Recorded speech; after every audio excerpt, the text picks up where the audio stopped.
Oh, je suis mort. Oh, c'est génial, mec. Putain, c'est quoi ouf ces gens. Une petite carte de Mao Zedong. de Mao Zedong, là, ça nous fait plaisir. De Pékin, Beijing, Directement les Beijing. Chinois qui nous envoient ça, ils sont hyper gentils. Alors le colis que Joseph vient de déballer, c'est une caméra de recul. Mais on va en parler plus tard dans la vidéo. C'est la 29e vidéo de la chaîne. On a déjà fait 28 vidéos sur YouTube. Si t'as vu les 28 précédentes vidéos, franchement, je te félicite. Mais sinon, on est aujourd'hui pour encore une journée assez incroyable. On a principalement bossé sur le plancher du van. C'était assez compliqué, mais on a beaucoup appris. Le câble, tu le fais sortir, Martin. Ah! Non, ça va, tranquille, t'inquiète. Faudrait qu'il est plus fort si c'était ça. Non, mais gros, c'est arrivé. J'espère que j'ai filmé, hein. C'est arrivé entre mes doigts. Allez. Oh. Ah. Ça va? Oui. Eh ouais, moi aussi, ça va. Ouais, très bien. C'est la première fois que je le fais. Ouais, ça va très bien. Alors, on a fait pas mal de choses aujourd'hui. Des petits détails, mais aussi on a vraiment commencé un nouveau chantier, super important, qui est le plancher du van. Et bon, ça nous a pris pas mal de temps, mais en fait, moins de temps qu'on pensait. Et du coup, c'est super bien. Alors ce matin, déjà, on a reçu une caméra incroyable, magnifique. C'est une caméra de recul et une caméra pour filmer l'avant et l'arrière du van, donc. Parce qu'en fait, le van est un peu long et on voit pas forcément ce qu'il y a à l'arrière. Ah, Joseph. C'est Joseph, il a foncé. Il a déjà un peu tapé, quoi. Ouais, et du coup, on s'est dit, bah, peut-être que c'est important d'acheter une caméra pour l'arrière. Nouveau cadeau. On a encore reçu des petits trucs. Là, c'est des petits biscuits. C'est hyper stylé, ça. Ouais. On va le mettre quelque part dans le van. C'est pour se protéger le bras. Regarde ce truc. Regarde ce truc, mec.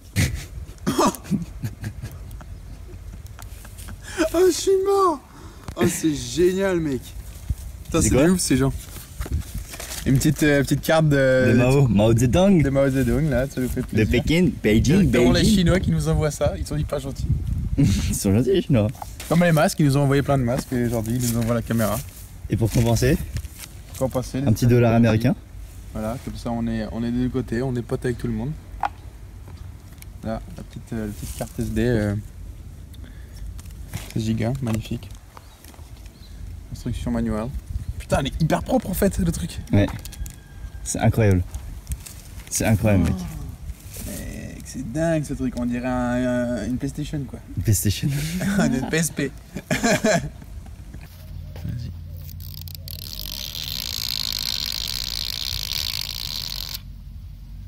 Waouh. Ok, pour l'instant, on voit rien. On voit juste un reflet. Ah mec, c'est hyper propre. C'est de la trop bonne qualité. Du coup, voilà, on a installé. J'ai passé. On a tiré 2 câbles. Parce qu'en même temps, on a installé la caméra, on a aussi installé une petite lampe LED pour l'arrière. Pour éclairer lors de petites soirées à l'arrière du van. Ouais. Enfin, un espèce de spot LED qui éclaire derrière, quoi. Et du coup, on a tiré 2 câbles à travers une gaine qu'on avait déjà posée avant. Intelligent, dans les toute la garçons. paroi. C'est pas nous qui nous a. Ouais. on a eu un conseil d'un sage Ouais. qui nous a dit qu'il fallait peut-être mieux installer une gaine Ladislas. pour. Merci Ladislas. Du coup, ce que tu vois, c'est au-dessus des 2 portes arrière du van, on a fixé le petit spotlet et la caméra juste en dessous. Et après, il a fallu lier les câbles entre eux pour pouvoir voir la caméra à partir de l'espace conducteur et pouvoir bien sûr alimenter le spot LED avec l'électricité des panneaux solaires. Maintenant, là.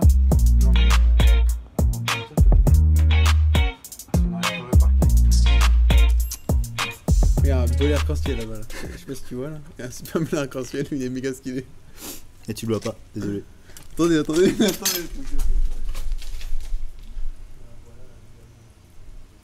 Ah, c'est arc-en-ciel. Ah ouais? Incroyable. Et puis du coup, après j'ai continué à faire passer le fil de l'arrière jusqu'à l'écran qui va être à la place du rétroviseur. Du coup j'ai récupéré le rétroviseur, je l'ai un peu découpé pour qu'il rentre bien dans le truc de base parce que c'est un truc Renault alors que nous on a un truc Iveco. Et puis après j'ai mis l'écran de vidéo à la place du rétroviseur. En fait je l'ai accroché dessus quoi. Ouais. Résultat top. Vraiment incroyable. Il y a peut-être un petit temps de latence. Ouais. Ça c'est un peu... Mais bon, faut juste reculer lentement et puis ça ira. Ouais. Et sinon moi de mon côté j'ai commencé, j'ai continué la partie du coup toilette et tout ça. Et en fait je voulais aussi faire pour le bac et tout, pour le bac d'eau propre. Du coup j'ai fait un petit truc, je me suis un peu fait chier pour rien mais moi j'aime bien faire des trucs jolis là pour rien. Et j'ai fait un beau cadre quoi, qui se dépose comme ça là sur le bac. Voilà. Il rentre pile poil et j'ai fait que ça. Pour l'instant il tient pas le bac. Pour l'instant, tu voulais que le bac il tienne mais en fait il tient pas encore. Pour l'instant le bac il tient pas. Tu dois encore mettre des trucs sur les côtés. Ouais. Mais en vrai c'est grave stylé. Et puis ça... Oui, ça va nous permettre de fixer d'autres trucs dessus, de faire des trucs bien. Et, ouais. Et ça rend le bac stylé. Ouais, de ouf. Du coup, si t'as pas bien compris ce que Joseph vient de t'expliquer, en gros le bac il rentre, il se pose entre les 4 morceaux de bois et il vient faire la structure autour du bac en plastique.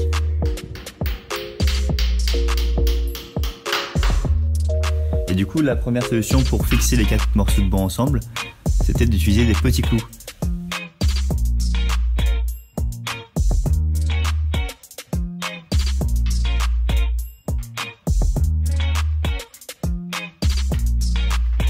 C'était un peu galère de fixer les bouts de bois avec des petits clous, parce que les petits clous ils se tordent, ils cassent. Du coup la deuxième solution que Joseph a trouvée, c'était d'utiliser de la colle et ensuite des serre-joints pour vraiment serrer les 4 bouts de bois ensemble avec la colle qui allait les fixer.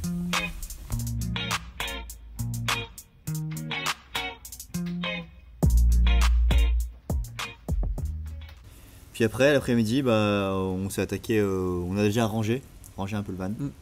Et puis on s'est attaqué au plancher quoi. Au plancher sous les sièges conducteurs. Ouais, parce que on n'avait pas, je sais pas si vous vous souvenez, mais on avait coupé du coup une grosse partie de. Attends, je mue vraiment. En fait. Ah mais tu mues hein. Une grosse partie du plancher, mais enfin c'est une sorte de mousse la plastique, ouais, mousse, dégueulasse, un peu comme ce qu'il y a dans les voitures. Bah ça on l'a coupé manuellement parce que c'était dégueulasse. Et en fait là quand on a commencé on s'est dit ça va être galère de remplacer et tout, ça va pas tenir le plancher, mais en fait ça tient hyper bien. Et du coup on vous raconte un peu.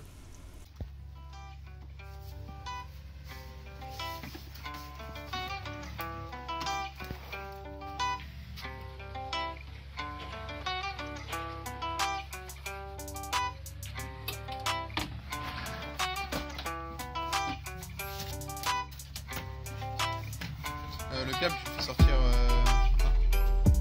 Pour le plancher du van, on a acheté du plancher stratifié, super résistant, d'une couleur très jolie. Enfin, personnellement, c'est notre avis. Et du coup, c'est du plancher qu'on va mettre sur tout le sol, de sous les sièges jusqu'à l'arrière du van.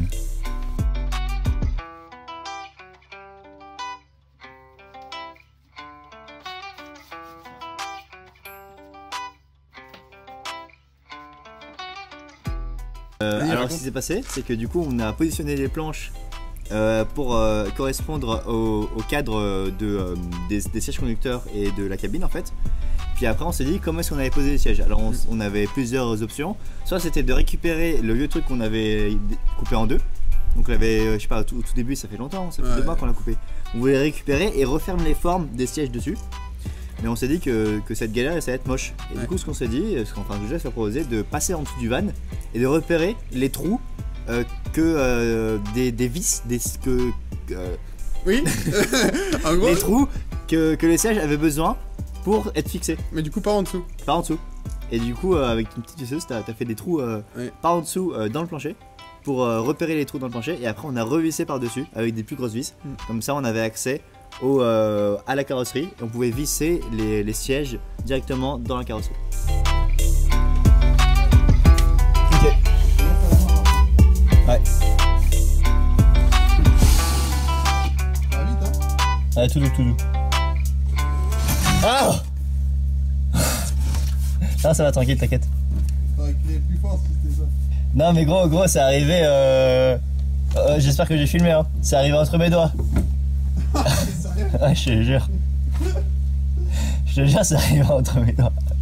C'est pour ça que j'ai flippé. Allez, c'est bon là, attention là. Vas-y, vas-y.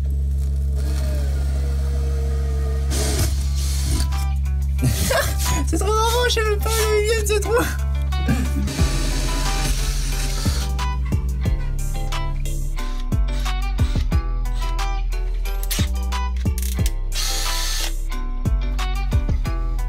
Petit casque à chaque fois. Allez, parti.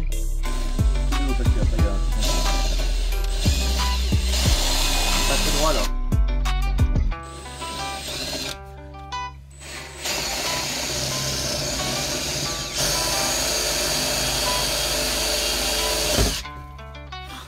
Et du coup ça rend un truc hyper stylé parce qu'en fait il y a juste les petites tiges de sièges quoi, qui sont juste posées sur le parquet, du coup ça fait un hyper clean. Ouais. Et comme on les avait repeints les sièges, c'est hyper joli quoi. Ouais. Ils sont tout noirs et tout, ils sont propres. Et mais aussi il y a un peu une petite galère qu'on a eu juste oui. vite fait. En fait on a défait du coup on a défait les côtés pour pouvoir en fait c'est des plastiques qui sont sur les côtés qui en fait viennent pour protéger un peu la carrosserie. Mais en fait on les a défaits pour pouvoir mettre le plancher. Sauf que en fait en dessous de ces plastiques tout était rouillé, dégueulasse, il y a des fuites d'eau qu'on n'avait pas vues avant. Maintenant on sait à peu près d'où elles viennent ces fuites d'eau, mais c'est des problèmes de conception de Iveco directement. C'est que au niveau du pare-brise, il y a des vis qui sont vissées à un endroit dans la carrosserie. Du coup, et cette carrosserie, elle est directement en contact avec l'intérieur en quelque sorte. Du coup, si la vis autour d'elle c'est mal isolé, il y a de l'eau qui passe à côté, c'est celle qui coule du pare-brise, et du coup ça va directement dans l'habitacle, ce qui est pas du tout bien. Oui, c'est ça, et le problème c'est qu'en fait quand il pleut, en fait en général l'eau du pare-brise elle arrive directement sur ces vis là, sur ces parties de vis, et du coup si la vis est rouillée ou il y a un problème, l'eau rentre directement. Ouais. Mais on pense que c'est un problème de conception parce que là quand il pleuvait il y avait vraiment un petit ruisseau qui coulait à l'intérieur et après qui allait s'échapper dans la portière quoi, mais du coup comment faire un nouveau porte-caisse, c'était un peu dérangeant. Du coup on va sûrement régler ce problème en mettant du Sikaflex, comme d'habitude le roi, le Saint Graal, le Sikaflex, et pour un peu tout étanchifier, et on va voir ce que ça va donner. Et pour éviter qu'il y ait de l'eau encore qui stagne au niveau du marchepied, Joseph a fait un petit trou sur les deux marchepieds. Comme ça, si jamais il y a de l'eau qui était encore là, elle pourrait partir et filer sous le van. Ouais. Et puis à la fin de la journée, on a... Joseph... Moi je suis pas si fan que ça. Enfin c'est beau les arcs-en-ciel tu vois, mais je suis pas en mode waouh c'est ouf quoi. C'est genre juste un effet optique quoi. Genre c'est juste le soleil qui tape les gouttes d'eau et du coup ça fait un arc-en-ciel. Ouais, c'est incroyable. Vas-y continue. Et du coup à la fin Joseph t'as percé la carrosserie pour finir les canalisations d'eau sale. C'est-à-dire qu'on a deux trous dans la carrosserie, un pour la douche et un pour l'évier. Et du coup Joseph, moi j'ai vraiment pas du tout touché à cette partie là du van parce que je sais pas, ça me saoulait d'aller en dessous et je sais pas, j'étais un peu perdu avec les raccords et tout. Et du coup c'est ce jeu qui a tout fait et en vrai le résultat est incroyable parce qu'il y a une pente de partout. En fait quand l'eau descend, en fait il n'y a pas d'endroit où elle va stagner parce que c'est toujours un peu en pente. Et du coup on a un grand bac, un gros tuyau qui part du grand bac du fond de 70 litres d'eau sale qui arrive, qui fait je crois 1,5 m, et après il y a un raccord en T qui dispatche le tuyau d'un côté pour la douche qui remonte, et de l'autre côté ça se faufile un peu entre les montants et la structure du dessous du van, puis après ça remonte dans le plancher et ça remonte à un endroit qui est satisfaisant quoi. Ouais. Donc, c'est bien sur le côté, ça va pas trop nous gêner normalement, du coup ça devrait aller. Alors faire le trou pour la sortie d'eau de la cuisine, c'était assez compliqué parce que en fait il fallait qu'on trouve le bon endroit pour percer en dessous, mais en même temps arriver à un bon endroit au-dessus par rapport au futur évier et par rapport au futur emplacement de la cuisine. Et du coup on a un peu mesuré, on a essayé de faire approximativement et finalement c'est super bien tombé parce qu'on est vraiment arrivé à un endroit parfait, et vous verrez dans les prochaines vidéos, mais l'évier est vraiment juste au-dessus de l'emplacement du trou d'évacuation d'eau. Wow.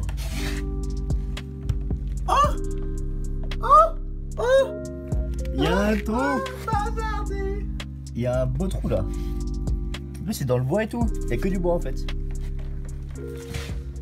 Super journée. Ouais. Un peu des monts, des hauts, des bas. Ouais. Parce que c'était vraiment la déprime là, quand on a vu l'eau et on s'est dit, mais se casse les couilles, ça va être trop chiant, ça va nous mettre de l'eau partout. Mais bon, on va espérer que le Sikaflex va faire le travail. Ouais, et puis là, on a poncé, on a mis de l'anti-rouille aussi sur toute la rue qu'il y avait au niveau des marches en fait. Donc normalement, là c'est bon là. Là, on est safe. Un peu plus rassuré. Ouais. Voilà. À demain. À demain.